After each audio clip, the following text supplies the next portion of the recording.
Good afternoon, everybody, and thank you for joining us today as we talk about the bankruptcy domino effect. I'm Lori. I'm with Level Set. If you want to go ahead and change the slide, Mark.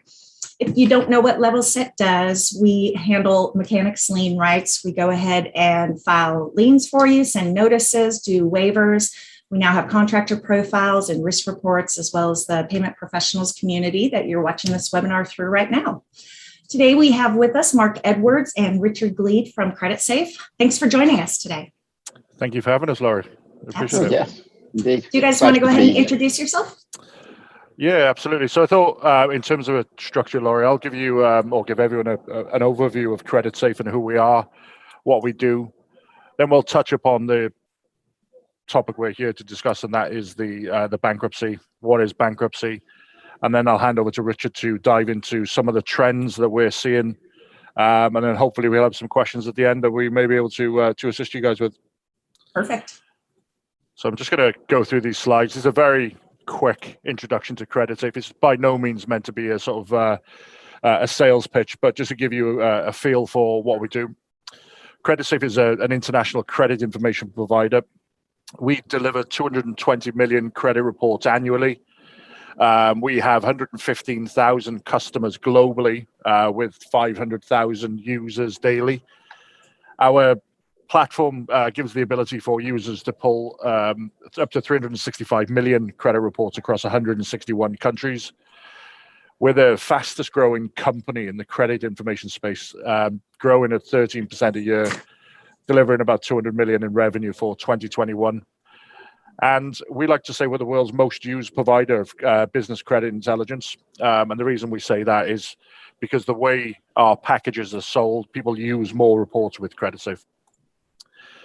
In terms of our journey, the map shows you where we have our headquarters. We were founded in Norway in 1999. In the year 2000, we established our corporate headquarters in the United Kingdom, where both Richard and I started our careers. And then pretty much every 18 months after 2000, we've opened up a new Creditsafe entity. And by Creditsafe entity, we own, maintain the data as well as have a sales presence. We established in the US in September 2012. Our latest venture was Creditsafe Canada, which was 2020. As I mentioned, we're the world's most used provider of credit information. This map here shows those countries highlighted in red where we offer credit information, those countries in gray where we offer freshly investigated reports.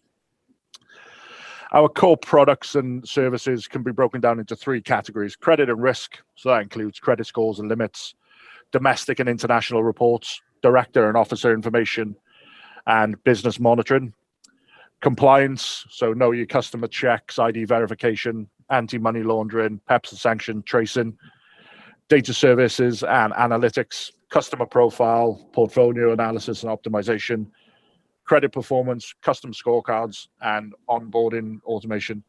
Laurie, I realize that I talk very fast, so if I start racing off, please keep me in check. No problem.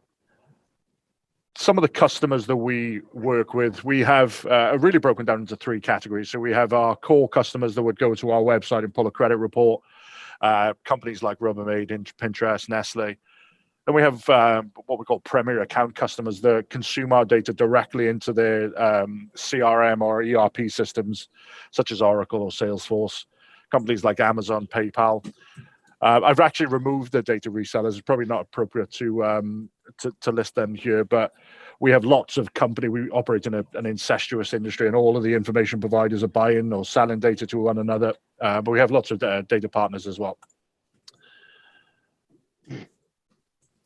I'm going to take a step back, and we'll start focusing on the topic of bankruptcy.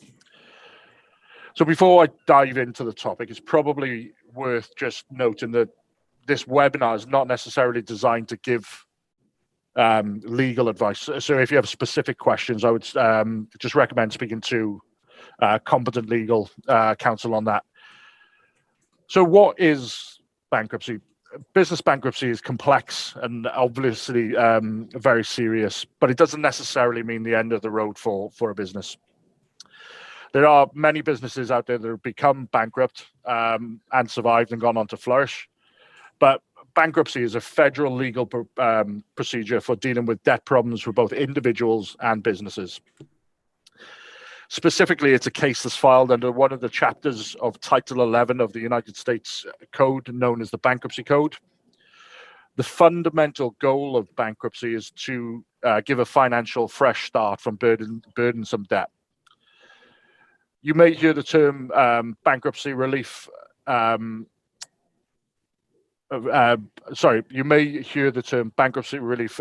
Filing bankruptcy can help the debtor, whether it's a person or business, make a plan to repay their debt. Sorry, I got lost on my notes there. Bankruptcy cases normally begin with a debtor files a petition of the bankruptcy court. I'm not doing very good here, I apologize. That will be filed either by an individual, spouses together, a corporation, or another entity. These cases then are referred to by the chapters. So there's several different chapters. The most common ones we'll see is Chapter 12, which is more applicable to farmers. That's one we're not really going to touch on today. Chapter 9 allows for municipalities to file for bankruptcy protection. Chapter 13 is the reorganization of a company so it can remain doing business with a court-approved and mandated payment plan. Chapter 15 allows for international companies to gain access to the US bankruptcy courts. But in most cases, you'll hear Chapter 7 or Chapter 11. Chapter 7 simply liquidates the company's assets, while Chapter 11 allows the company to continue trading under a reorganization plan.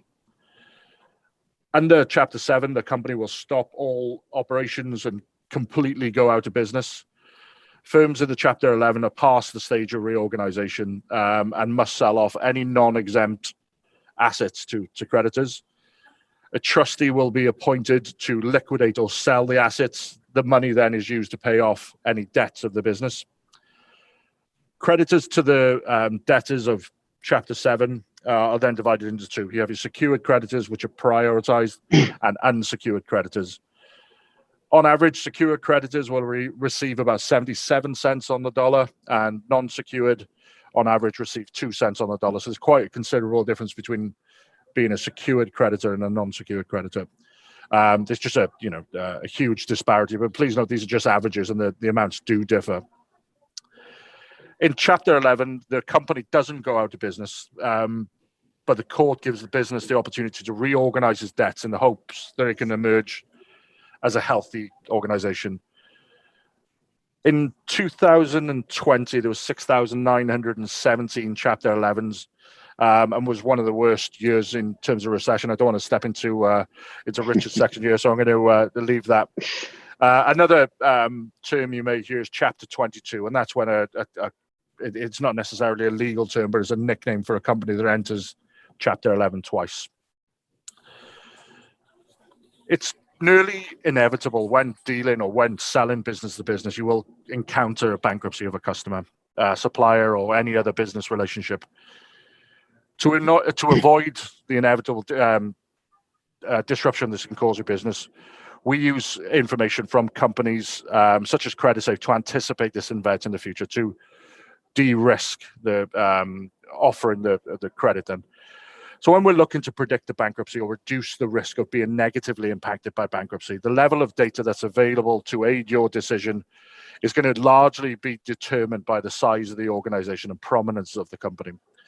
So, for example, a large public company, the information is going to be far more readily available than a local SME, a small, medium, or micro entity. Nonetheless, good credit management is key. So assuming the correct due diligence was done at the point of origination, what we're really talking about is monitoring the account to track some of the following changes. And a couple of things I would look out for when trying to predict bankruptcies are changes in the payment speed of an organization, difficulties being able to reach that business, frequent changes in key personnel.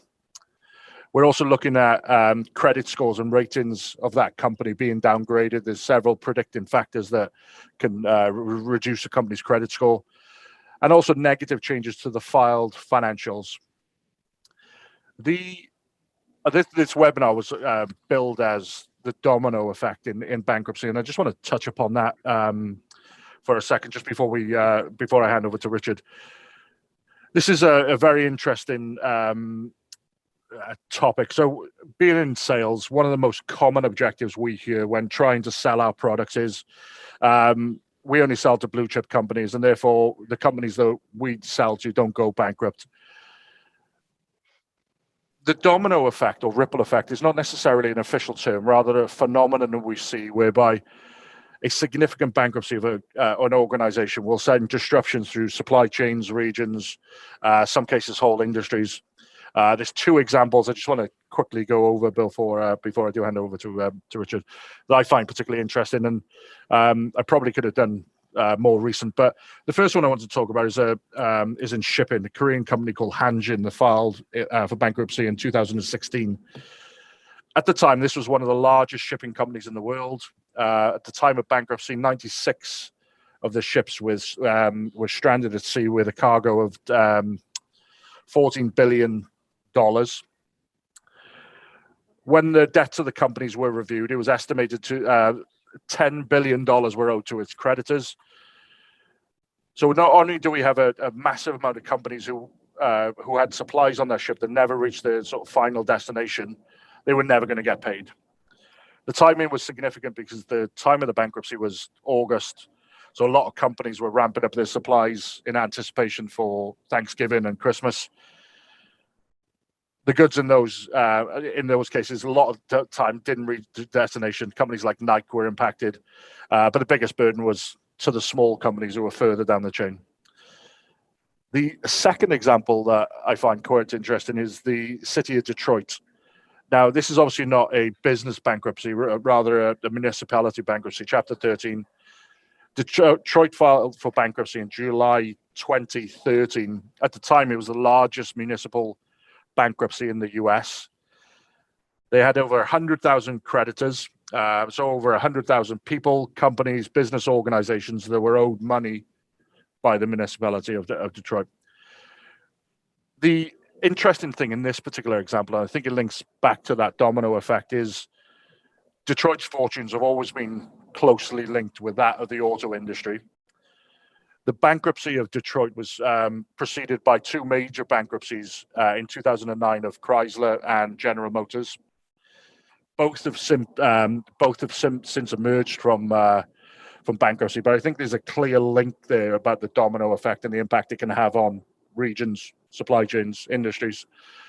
With that, I'm going to hand over to Richard Gleed to talk about some of the trends that we do see. Thank you very much, Mark. As Mark mentioned, I'm Richard Glead. Hello. I'm the Product and Development Director for Creditsafe. And as Mark said as well, it's a bit embarrassing. Back in, I think you say 2001, Mark, or 2000, we joined the company back then. So it's coming up to about 20 years. I've been working for the company, moving around as we expanded over Europe, and then Mark came over here 7 years ago, and then shortly after I followed after him, really. So we're both living here now, married in the US, and loving here, being here and talking about bankruptcies. So we're not married to each other. I should add. Richard is also very modest. He was the group data and product director for Creditsafe Group. So essentially he has an intimate knowledge of all of our databases in each of the territories that we operate. Was either responsible for creating the product or manage the people that created the product. So he's a man with a lot of knowledge. Well, thank you very much. It's very kind of you, Mark. So if we switch to the first slide, then we'll jump in here. And obviously, as you can see from this table here, I'm actually kind of clickbaiting everybody into this here to actually, you can see these figures here. When it says 221, it's actually running on the 12 months prior. And it's actually saying pretty much since COVID, we're having less bankruptcies, which, I've done that purposely because I'm expecting the reaction of that cannot be true. It is the lowest filing figure since 1985. And as you can see, it's dropped 17.7%. And that's coming from, the US government. So, when we're talking about the accuracy of the data, if you look at that little URL there, that'll show you that is coming from them. And obviously it shocks people that not only is the business filings dropping, but also the non-business filings are dropping as well, which will be including kind of the smaller companies, which are, the individuals are going bankrupt themselves.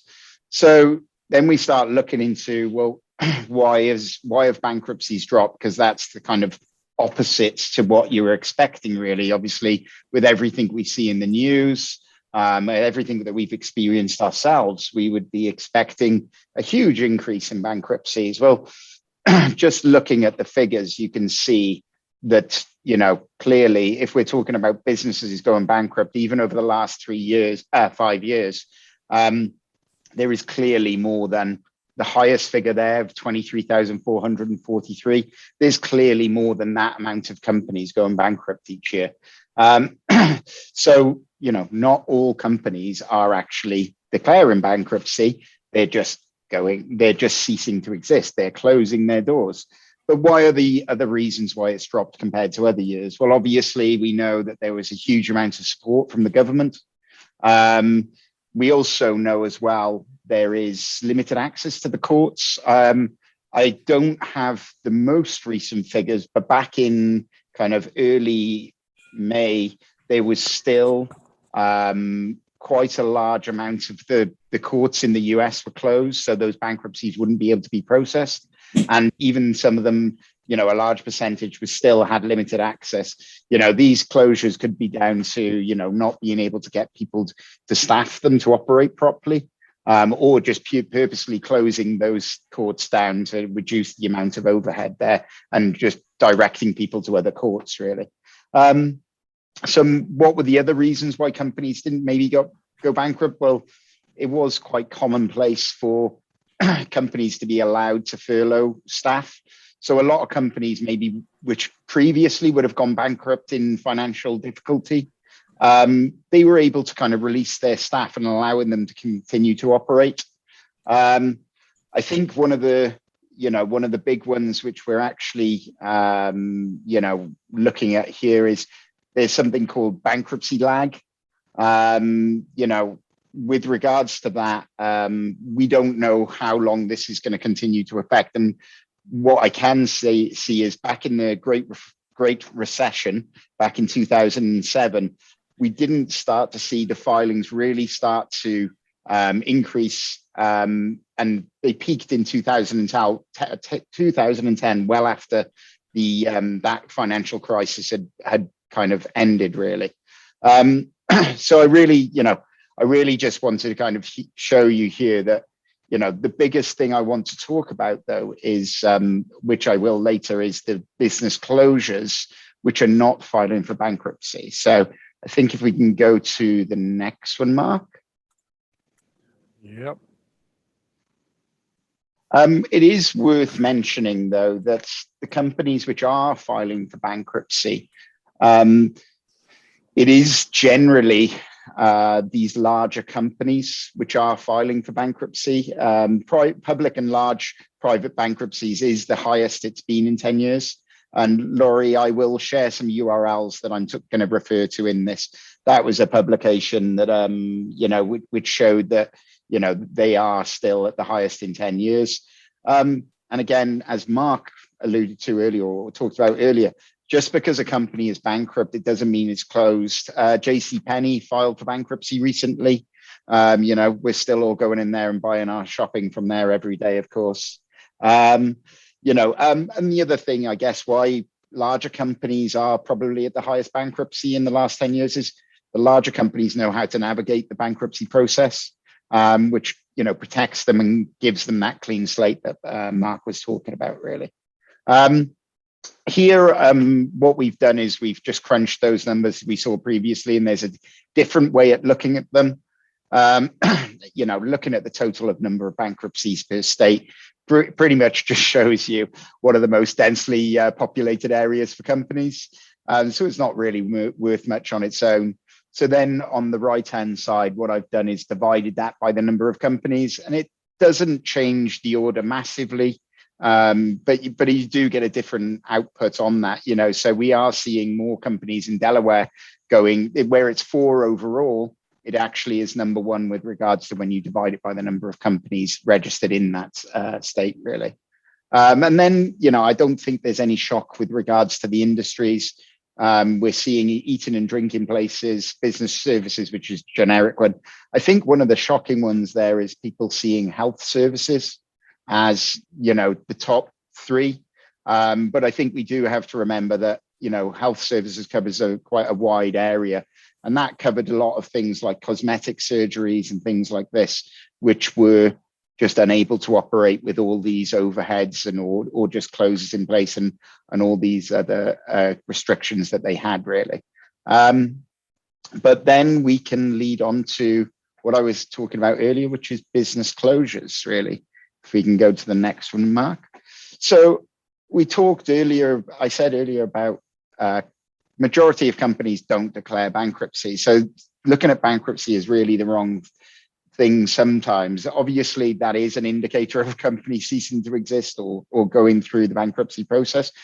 But to work out when business are closing, it is a much more difficult subject. You know, all of us companies, Creditsafe and its competitors, are doing the best job to monitor multiple areas where there's no factual information.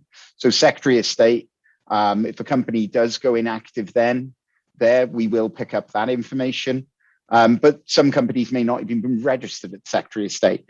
Obviously, we monitor social media. We look for things where people are indicating their closing, and we use that as a trigger to see if they've gone through bankruptcy.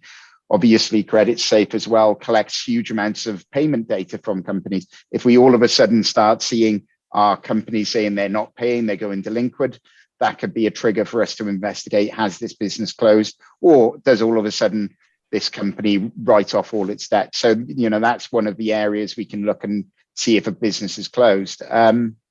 Again, we will check URLs for companies, we check phone numbers for companies, ensure those are active. Again, it would be a surefire way of seeing if a company is active or not, is if their phone is disconnected or their phone stops working. You know, that will allow us to see if they've closed. We do all manual investigations as well. If a customer just says to us, you know, this business is closed, we do obviously have to do investigations to ensure that is accurate before updating our database. And we keep an eye out for, you know, the biggest news companies where they may not be going through bankruptcy yet, but they're starting to show signs of stress, the company, and we would reflect that in there. Or it might not even be going into bankruptcy. It might be like local media monitoring and things like that we use to update that. So this page, Richard, is just a series of protocols that we go through that we're essentially looking for a pulse of a business. Are they accused that they're still trading or not trading? Correct. Yeah. And I think it's just important to see, whereas this bankruptcy is very factual. We've seen that we know the exact figures of bankruptcy. With closures, it's more of a, you know, what we would see as a closure of a company, somebody else may not see that. You know, there's a lot more work that goes to working out when businesses are closing. There's also several categories, isn't there? There could be the couple that have retired and closed the business down legitimately.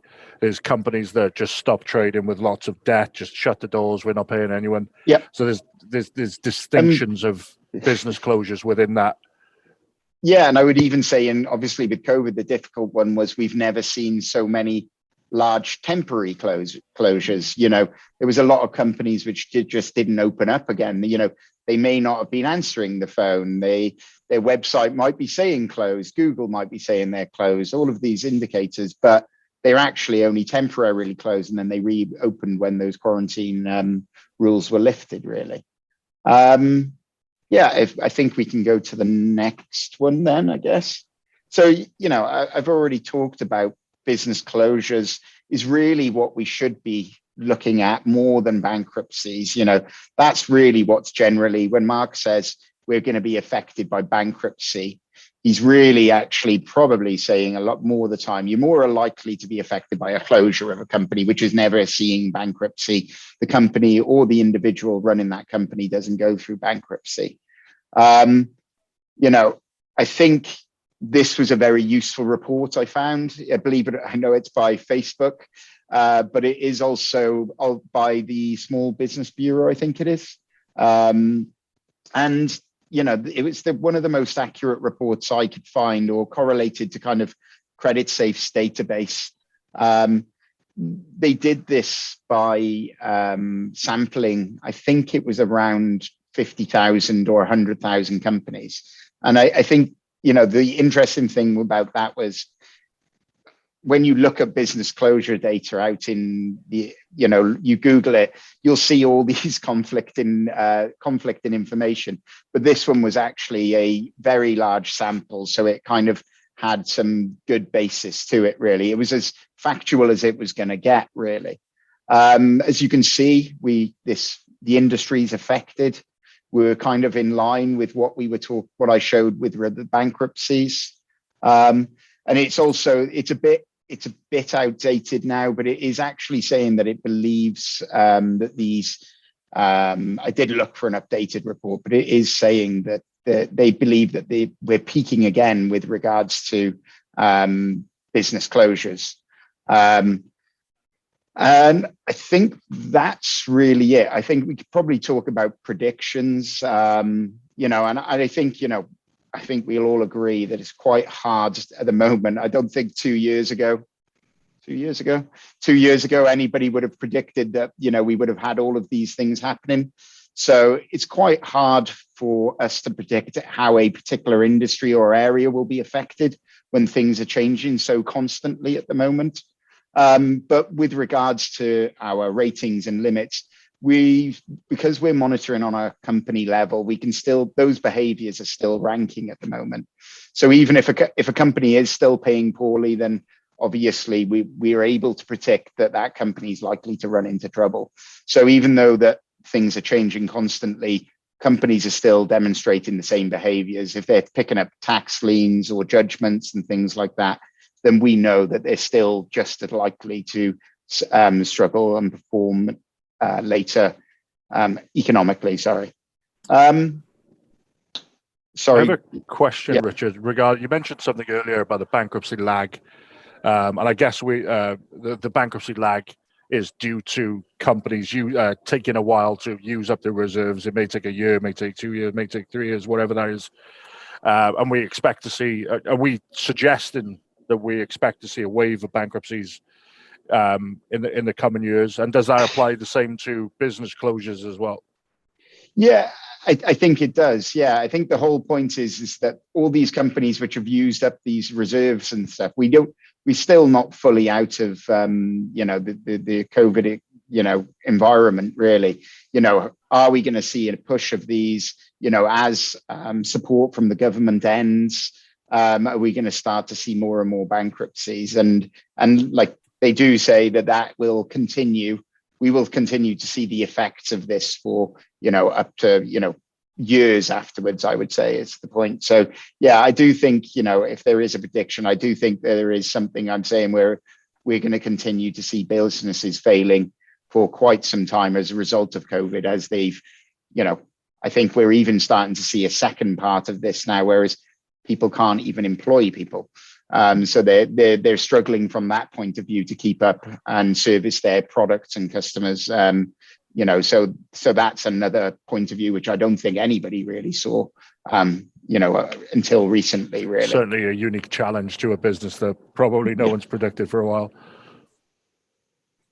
That is it for me. I can obviously take any questions or anything like that. I guess we can talk about what can you do really here? And I think you've already touched on this, Mark. It's to continue to be diligent, monitor your companies, check all the companies and suppliers you're dealing with.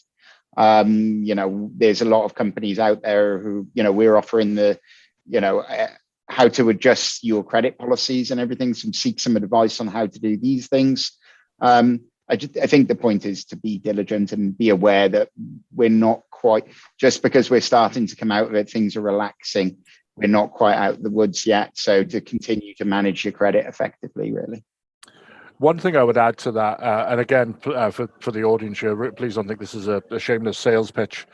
One of the things that Creditsafe is able to do, when we do it free of charge for any business, customer or non-customer, is a portfolio health check. What that entails is you're able to send, in this instance would be me via Laurie, a file of your customers, and we run a health check. We'll give you all of the information back on the company and on your portfolio and say, okay, you've got 100 customers, 5% are high risk, 20% are low risk, and it's really worth doing to keep an eye on your receivables, just to identify where the risk is. If you're a Creditsafe customer or not, this is available to all businesses. That's really good. I'll stick that in the email that sends out the recording as well. If you want to send in your portfolio, we'll get that on to Mark to get back the information. That would be interesting to see. I'm not sure whether we took the opportunity, Laurie, but I wanted to thank you for setting this up. You and Level Set with Creditsafe, really does appreciate it. Absolutely. And we do have some questions for you guys if you're ready. Please do. All right. So Larry asks, in regards to the number of bankruptcy filings that you were going over, how do they calculate in people that are late filing their returns? So I don't think that comes into a factor at all. If somebody's late with their tax returns, that wouldn't force them into bankruptcy.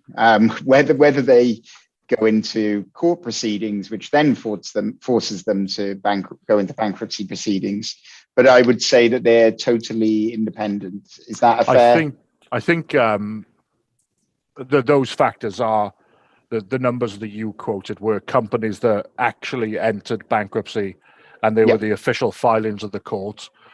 I don't think we'll understand the impact of late filings for a few years. This is an example of the bankruptcy lag. So one of the reasons you can get pushed into bankruptcy is by the IRS.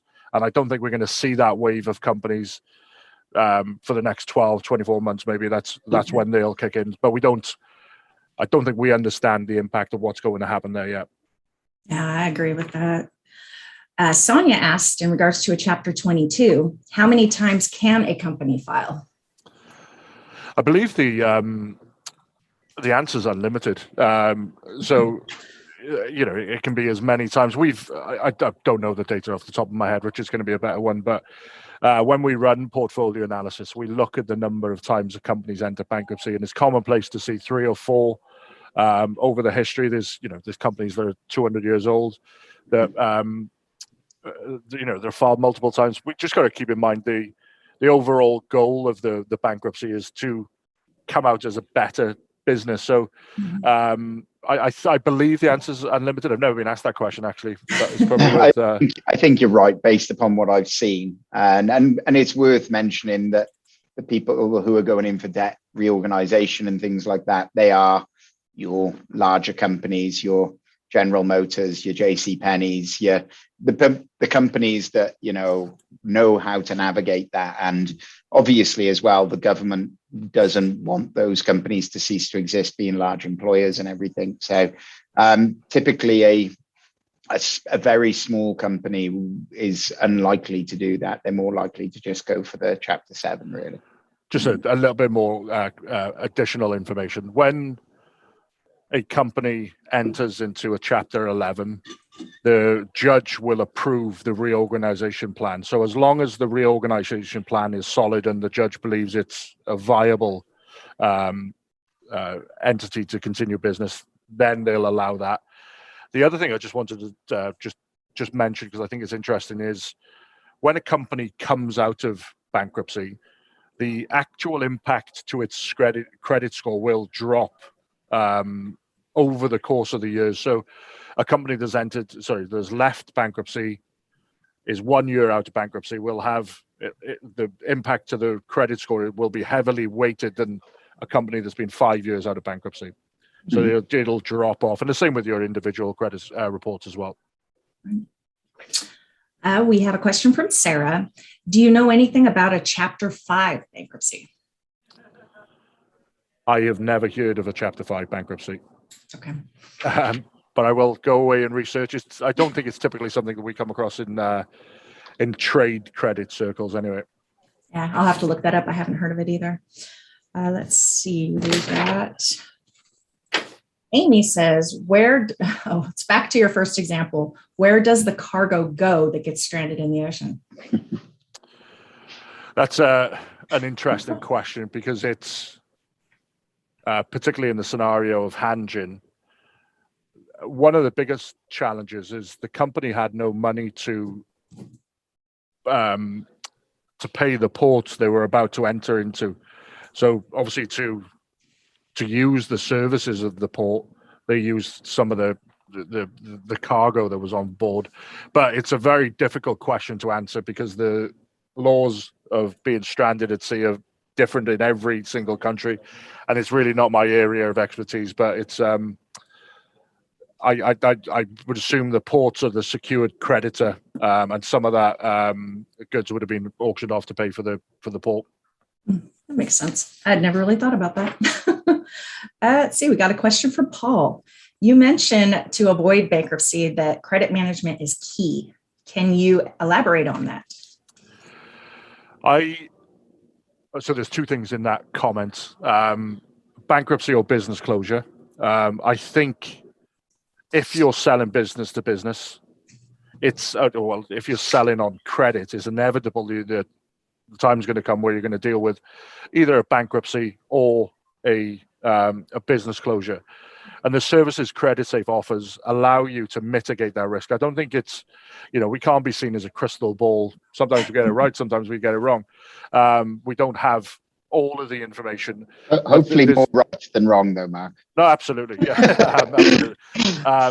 But, there are companies that go under the radar and just become bankrupt unexpectedly. But the services we offer should be able to help you mitigate that risk by monitoring an organization. So there are key predictors when a company goes in bankruptcy that we can send you an alert for. So if the payment behavior deteriorates, if there's changes in the key personnel, if the rating suddenly plummets, and then it's up to you to be proactive in change of understanding the impact to your business.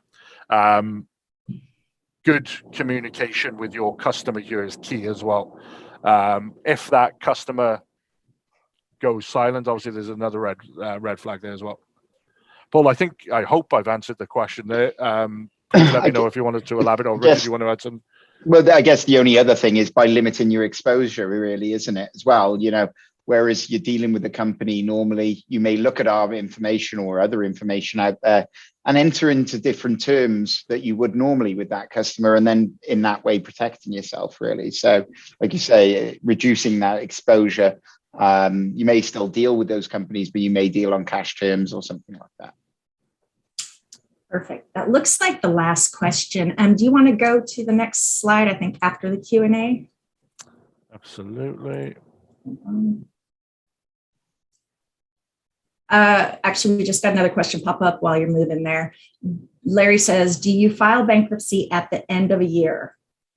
No, you can file bankruptcy.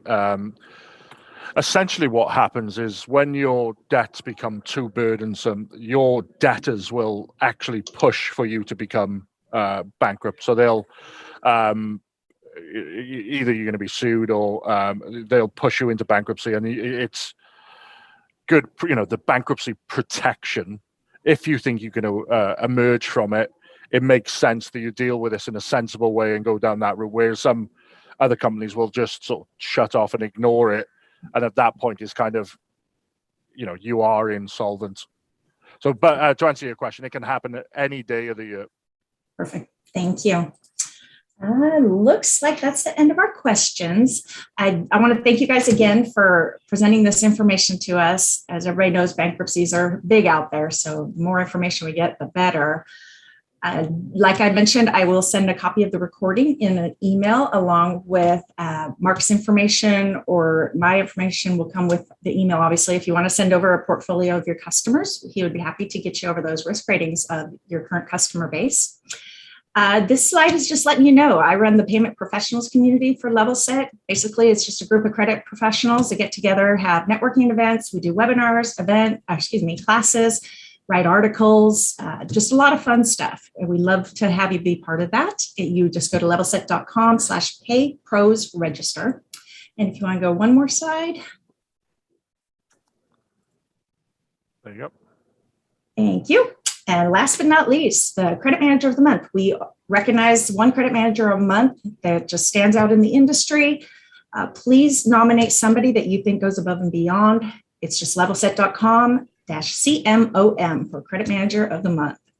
Again, thank you, Mark and Richard, for joining us today, and everybody else that's been able to attend as well. And I look forward to seeing you guys at the next one.